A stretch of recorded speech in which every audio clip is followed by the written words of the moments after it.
여러분 안녕하십니까, 박인성입니다. 한동훈 위원장의 싸움의 기술 여러분 들어보셨습니까? 이것이 지금 언론에서 회자되고 있습니다. 물론 출처는 국민의힘 내부에서 흘러나오는 것입니다. 자, 그 정보를 싸움의 기술, 한동훈 위원장의 싸움의 기술이 무엇인지 함께 공유해 보겠습니다. 용산 대통령실과 충돌한 한동훈 국민의힘 비상대책위원장의 싸움의 기술이 여건에서 회자되고 있습니다.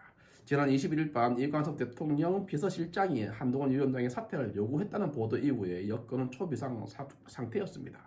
당연하죠. 그때는 2박 3일 동안 보수 국민들은 엄청나게 걱정이 많았습니다. 저도 마찬가지입니다. 이리저리 전화 돌려보기도 하고 정보를 한번 무슨 일이 어떻게 진행이 됐고 어떤 상황인지 전화를 돌리고 전화 받기도 하고 또 인터넷 검색도 하고 여러분들도 아마 그랬을 것이라고 생각이 듭니다. 그런 상태였습니다. 박근혜 대통령 때처럼 김무성, 다음에 유승민, 하태경, 권선동, 장제원 이 분란을 일으켰지 않습니까? 이준석에도 마찬가지고 결국은 깨지면서 대통령은 탄핵당했어요. 또 그런 사태가 또 오지 않을까 다들 그렇게 걱정을 했습니다. 다행히 지금 봉합이 잘 됐죠. 봉합되는 그 과정, 그러니까 이러한 사태가 나면서 김경률 그 비대위원이 김건희 여사 그 명품배 수수와 관련해 가지고 사과를 해야 된다는 그런 취지의 발언이 쓴 다음에 이것을 한동훈 위원장이 지지한 듯한 국민의 눈높이에서 생각하겠다라는 이 말 때문에 이 그 문제가 불거진 거 아닙니까? 불거지고 난 이후부터 대통령을 만나고 이제 봉합이 된 상황이거든요.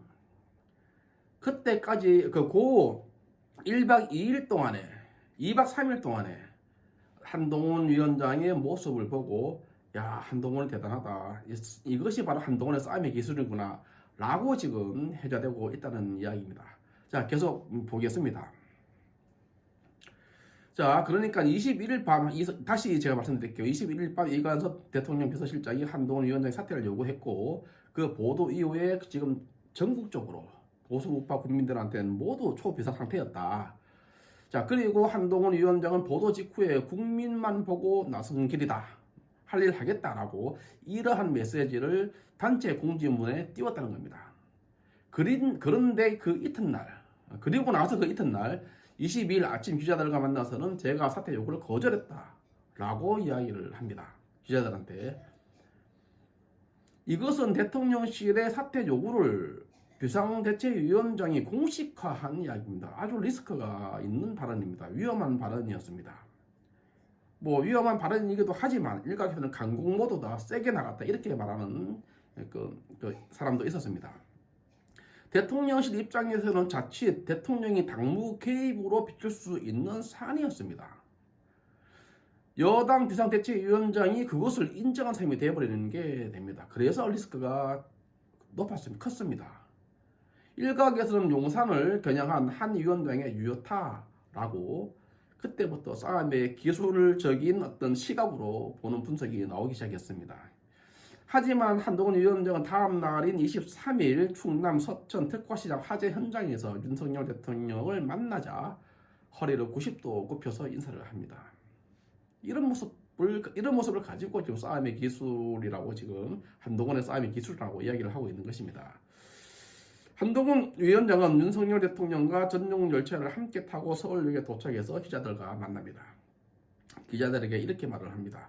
대통령님에 대해 깊은 존중과 신뢰의 마음을 갖고 있다. 이렇게 말을 합니다.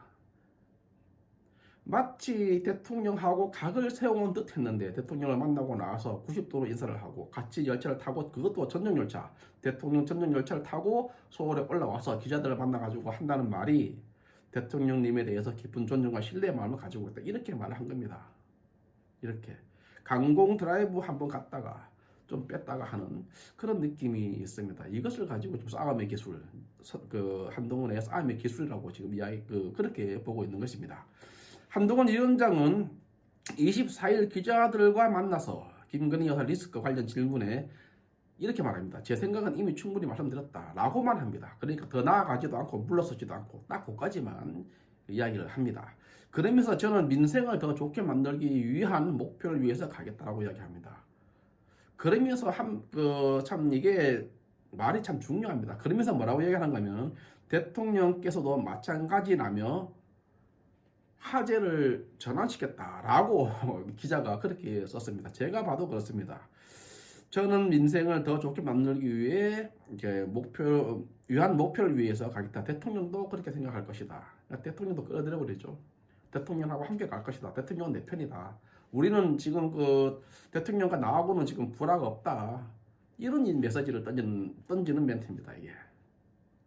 그러니까 주위에서 한동훈의 이러한 모습을 보고 싸움의 기술을 지금 논하게 된 것입니다.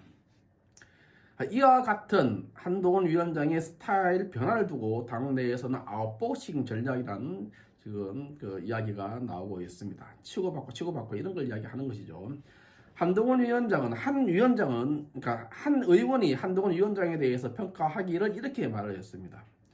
한동훈 위원장은 언론 등을 통해 자신을 내치려는 듯한 접근전이 펼쳐지자 발톱을 드러내고 강력히 대처했지만 막상 윤석열 대통령을 만나서는 90도 폴더 인사로 자신을 최대한 낮추었다. 이렇게 그 이야기를 했습니다. 상대와 일정한 거리를 유지하다가 기회를 맞이할 때만 정확히 포인트를 올리는 아웃복싱과 유사하다는 그런 의미로 들립니다. 나비처럼 날아서 벌처럼 쏜다는 말로 유명한 무하마드 알리가 대표적인 아웃복서인 그 무하마드 알리를 닮았다. 이렇게 지금 평가를 하고 있는 것입니다. 또 다른 초선 의원은 할 말을 하는 모습을 통해 윤석열 아바타 프레임을 어느 정도 떨쳐냈을 뿐만 아니라 대통령을 만나서는 고개를 숙여 전통적인 보수층의 반감도 최소화했다. 그러니까 한동훈 의원이 딱딱딱 부러지지 않습니까? 논리적으로 말하다 보니까 보수층은 좀 그런 것들보다는 좀 이렇게 정감이 있는 이런 게 있거든요. 그런데 이제 대통령을 만나가지고 90도로 인사를 하고 하니까 보수층 어르신들도 한동훈이가 저런 면도 있네 이렇게 되는 겁니다. 그 이야기를 지금 하고 있는 것입니다. 자, 계속 보겠습니다. 법무부 장관 시절 한동훈 위원장은 아웃복싱보다는 인파이트에 가까운 스타일이었다. 그렇죠. 일당백 했지 않습니까? 일당백. 민주당 의원들을 다 그냥 뭐 어떤 그 공격을 해와도 다 막아낼 뿐만 아니라 더 나아가서 인파이팅 했죠. 원래는 이런 모습이었습니다. 원래는. 국무위원 신분으로 국회에 출석해서도 야당 의원의 질문에 송곳 같은 답변을 하면서 공세적인 태도를 취했다. 그렇죠. 그렇게 했습니다. 지난해 9월 25일 국회 본회의장에서 이재명 더불어민주당 대표 체포 동의안 표결을 앞두고 제안 설명을 할 때는 민주당에서 고성이 이어졌지만은 연단에 서서 30여 분 동안 체포 동의안에 적시된 이재명 대표의 범죄 사실을 꿋꿋하게 읽어 내려갔습니다. 누가 뭐라 하든 그냥 같은 거죠. 한동훈 위원장이 단기간에 국민의힘 지지층으로부터 인기를 얻은 건 이런 공격적인 스타일 덕이었다는 겁니다. 하지만 지금 최근 갈등 국면에서 상반된 모습을 이제 보이자 한동훈 위원장이 정치인이 되면서 조금씩 유연성도 키우는 것 같다는 이야기가 나오고 있습니다. 그러니까 조금씩 정치를 배워간다고 볼 수가 있겠지만 제가 볼 때는 좀 원래 좀 이런 부분이 있었지 않느냐. 저는 그렇게 그동안 우리가 보지 못한 모습이지만 원래 그런 부분이 있지 않느냐. 저는 그런 생각이 듭니다. 그게 금방 그렇게 나오는 게 아니거든요. 국민의힘 초선 의원이 또 이렇게 말을 했습니다. 임기가 3년 이상 남은 대통령, 그것도 본인을 성장시켜 왔고 인연이 깊었던 권력자와의 관계를 맺기 위해서는 예의와 소신을 넘나 들어야 하지 않겠나 이렇게 말을 했다는 겁니다. 그러면 이 말도 맞죠. 당분간 이런 스타일을 유지하는 게 현명해 보인다. 이렇게 지금 기사는 마무리되고 있습니다. 저는 재밌었는데 여러분 어떻는가 모르겠네요. 자, 마치겠습니다. 감사합니다.